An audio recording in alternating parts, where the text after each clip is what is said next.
Okay, Joe, you're on. We were going to talk today about what it means to be a Canadian, what Canadian philosophy is like compared to the rest of the world. Well, I think Canadians are respected around the world because we are a very open society. Okay. We're a very caring society. We look after our seniors. We look after the people who need it. We have social services that are second to none in the world. We, with the exception of say Sweden or one of those Nordic states where they're more socialist than we are, but we are considered peacekeepers. We aren't. I mean, not that we haven't fought and fought well and lost many great men and women in wars, but we're more known as peacekeeper. I mean, and that's what we do, and that's what the world needs. It needs a country that stands back and says, "Whoa, we don't have the right to do this." Hmm. We like we did when the states under Bush wanted to go into Iraq. We said, "No, we won't take part in that. That's not a UN sanctioned move." I have a question for Sure. you. I remember quite a while ago someone told me that there used to be a lot of buffalo in Canada, and they shot them to make sure that the Indians couldn't have a way of life. Well, that was more the Americans. We did have buffalo, but we did other terrible things to the native people. I don't know much about that, but I was guessing we've done a bit of bad stuff back then. Yeah, we decided that they were unworthy. Yeah, Um, some of the things we did is we infected blankets with smallpox. that's And terrible. yes, and we gave them to the natives, who accepted them as part of treaty settlements. They got smallpox, and we wiped them out to the point where there are only about 300,000 left now. They're starting to come back as a nation. We haven't honored our agreements very well, and when we find oil on native land, we tend to move the band rather than include them with the royalties. That's changing now. That's changed quite a bit. A number of bands have royalties from the oil and the logging that takes Yeah, place. I think that the natives should have some kind of fair exchange. You know what I mean, right? Yes, yeah. I Because mean, everyone needs some money to live. So well, not only that, but if we give them the land and then we find out it's worth more, we can't just throw them off. I mean, we get the oil. Yes, they get a part of it. We get a part of it, and the company gets a part of it. You know, yeah, it's called fair trade. You know, fair trade is an interesting idea. Like there can still be profit when you're not selling something for more than it's worth. Because when you have excess things, you can still get money off of them. But people think unfair trade is like essential or something these days. I don't know why they think that. Why do you think that? well, because greed is a very large part of the human psyche. You have to You're work every day not to be greedy. I mean, you really do. well, It's is that an instinct to hoard things because of hard times in the future, or do you think that's not very Darwinistic? I, I don't think it's hoarding. I think it's profiteering. Still, when you want more than you need, it's like is that natural for humans to want more than they need? Yes, it So is. isn't that like part of a Darwinistic instinct to like put yourself above others and get all these resources together? You know? Well, you got to really take a look at what Darwin was talking about. He was really about the survival of the fittest, right? Um, Mutants don't survive.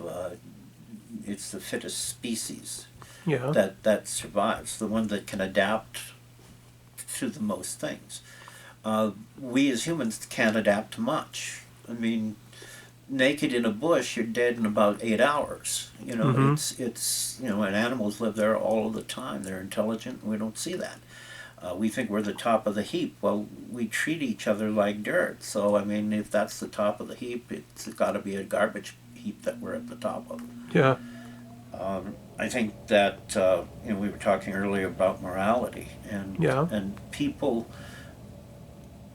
often forget their morality when money is involved. They can see a profit or a unfair exchange where they will make more than the other person. They pursue it, um, and it's wrong. It's wrong, but you've got to fight that every day. It's not something that you can just say, "Well, today I'm going to be a good person." It's something you got to work at every day, I agree with that. and that's just how we have to be. it's often said we're one paycheck away from clubbing our neighbor to death for whatever they have so that we can have it. It's you see it around the world. We have a society in which we have so much that we forget there are societies that have nothing.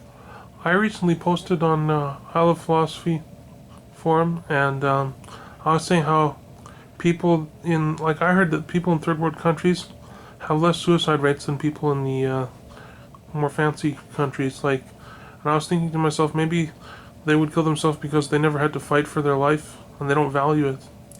Well, I think it's not so much that it just gets to the point that people don't see a point to their lives. We were talking earlier in the other video that you have to make the world a better place where you're having passed through it. Yeah. Your life has to have meaning. And that's what people are always saying. Why am I here? Well, you know what? That's why you're here. To help. Yeah. To be something more. Why should man, it's an old saying, but your reach should outdistance your grasp, which means you should always be striving to be better. Yeah. Make yourself better. Because by making yourself better, you make the world better. You learn. You've got to learn. You've got to constantly learn. People who don't learn, we call them dead. Yeah. That's when you should stop learning. You moved on to another place and another dimension, whatever you believe. But while you're here, you've got to learn every day. So, what do you think about, like, is there anything better about a third world country compared to Canada, or do we have it better in every way? Well, you see, the thing is that people in a third world country don't know how bad they have it. It's life to them. Yeah. Right? Is our way better than theirs? Ours tends to be more selfish. You find in those third world countries they tend to help each other more. Here, you don't even know your neighbors. There, you depend on them. That's part of the reason why people come together, though, is because there's a problem. If they didn't have any problems, they wouldn't want to come together and make solutions. Well, no, but it should be your responsibility to get to know people. If you see somebody who's alone, why are they alone? Maybe you go there and you say hi, and they say, I don't want to talk. Well, that's fine. You made the point of reaching out. Yeah. And that's what life is. It's reaching out. It's reaching out to touch someone, something, somewhere. People wanna touch the sky. Well, then you got to reach for it. Of course. If you don't, then don't complain on your deathbed. I wish I had done this. I wish I had done that. Everybody's got a bucket list but me. I've done everything I ever wanted to. Yeah, I'm paying for it. In pain and ripped and torn and everything else. But you know what? There's no bucket list. I don't even have the bucket anymore. I thought that was for kicking the bucket. Was that how the... Well, yeah, before you die, the bucket list. So you put everything you want to do in there, and you. Oh, do okay. it. I decided I wasn't going to wait. Wasn't going to wait till I'm 65 or 70 and retire, and then I'm going to go and do the things I've done. No, of course not. Hey, I was wondering, why do you think Canadians are less religious than Americans, if that's true? What's the cause of that? Culture? Well, I don't think we are less religious than the Americans. You got to look at religion separately from everything else, because spirituality and religion are two different things. I especially think that's true for the Jehovah's Witnesses, how they cut out the spirituality out of their religion. Like, they don't have miracles, they don't have blessings, They don't have anything like that. They still pray, but they don't say God is going to take away your problems. They say, oh, he'll help you cope or something, or help you survive. But well, in that way, I agree with them. If you're going to pray to some deity thinking that your problems are going to be fixed, it's not going to happen. no. You've got to do it yourself. Frankly, it's the only way it's going to get done. Yeah. I believe that they're correct in that, but I mean, then again, they want to seal themselves off from society. That doesn't help. I've definitely seen that, but in a way, like, when you seal yourself off from society, it's not completely bad for you. Like, you can have some kind of peace when you're alone, in a way, like, compared to how he's being dependent on this guy and this guy and this guy over here. Well, yeah, but I'm dependent on only one person. You? Yeah. I may use a doctor, I may use a nurse, but in the end, I'm responsible for me. I'm the one who has to take care of me. But that doesn't mean I can't take care of somebody else along the way who needs a helping hand. I think we can finish up with that comment. That was a good comment. Okay, And we'll talk more later. sure.